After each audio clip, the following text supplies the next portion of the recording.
Bonjour, je suis ravi de vous dire quelques mots sur Orphée et Eurydice, donc le spectacle que je m'apprête à mettre en scène au Festival de Gavarnie cet été. Donc Orphée et Eurydice, c'est la plus grande histoire d'amour de la mythologie grecque. Voilà, donc Orphée aime Eurydice, Eurydice aime Orphée, et malheureusement, le jour de son mariage avec Orphée, Eurydice va disparaître subitement, voilà, littéralement happée par les enfers, et Orphée va décider d'aller la récupérer, d'aller récupérer sa bien-aimée. Alors Orphée et Eurydice, parler d'Orphée, c'est déjà pour moi parler d'amour. C'est vrai que le sentiment amoureux, c'est une des choses les plus belles qu'il soit donné de vivre sur notre planète. Et du coup, en découlent certaines questions, effectivement, jusqu'où est-on capable d'aller par amour? Comment faire pour faire vivre en fin de compte un amour jusqu'au bout, voilà, un amour qui nous anime.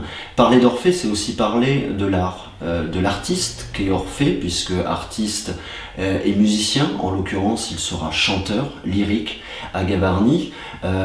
Cet artiste, l'artiste crée et l'artiste ne détruit pas, et c'est vrai que l'art est capable d'instiller le beau, l'émotion, le doux et le sensible, même à l'intérieur du pire des enfers, voilà, de créer en fin de compte du vivant. C'est vrai qu'il y a une toute petite résonance contemporaine aussi avec l'actualité, on a une actualité qui est très violente, et là on a un Orphée artiste qui n'a pas d'arme à feu, qui n'a pas de couteau, mais qui se sert de la puissance uniquement de son art. Voilà.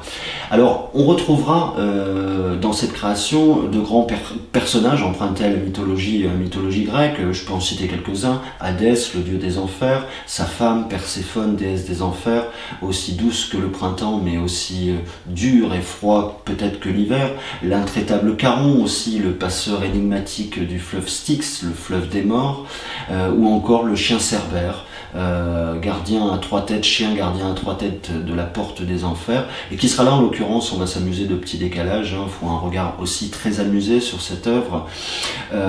Donc le chien Cerbère qui sera représenté par exemple par trois danseuses, voilà, habillées punk, steampunk, gothique, voilà, avec casque de moto, chaîne de vélo, combinaison en cuir. Voilà, on va créer des petits décalages amusés.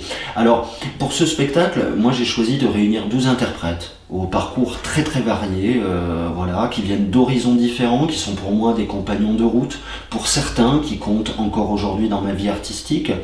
C'est des gens au croisement de certaines disciplines. Alors on va retrouver bien sûr du théâtre, des comédiens, on va retrouver des danseurs, des musiciens, hein. Notre Orphée est musicien, artiste lyrique, chanteur d'opéra, mais pas que, il fera des incartades aussi en musique actuelle.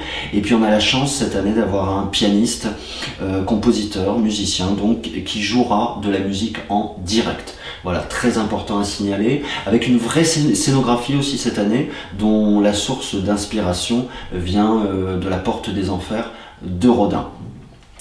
Alors les répétitions sont entamées pour certains des interprètes, il s'en dégage voilà, énormément de travail de recherche, énormément de joie, une vraie volonté, voilà, une envie d'avoir cette exigence, surtout de vous présenter une œuvre puissante et singulière, et qui surtout ne s'interdira à rien.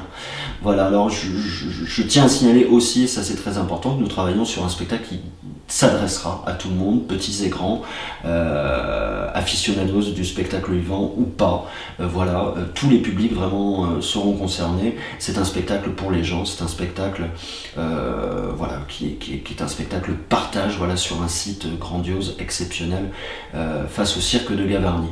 Voilà, pour ma part, je vous dis certainement à tout bientôt.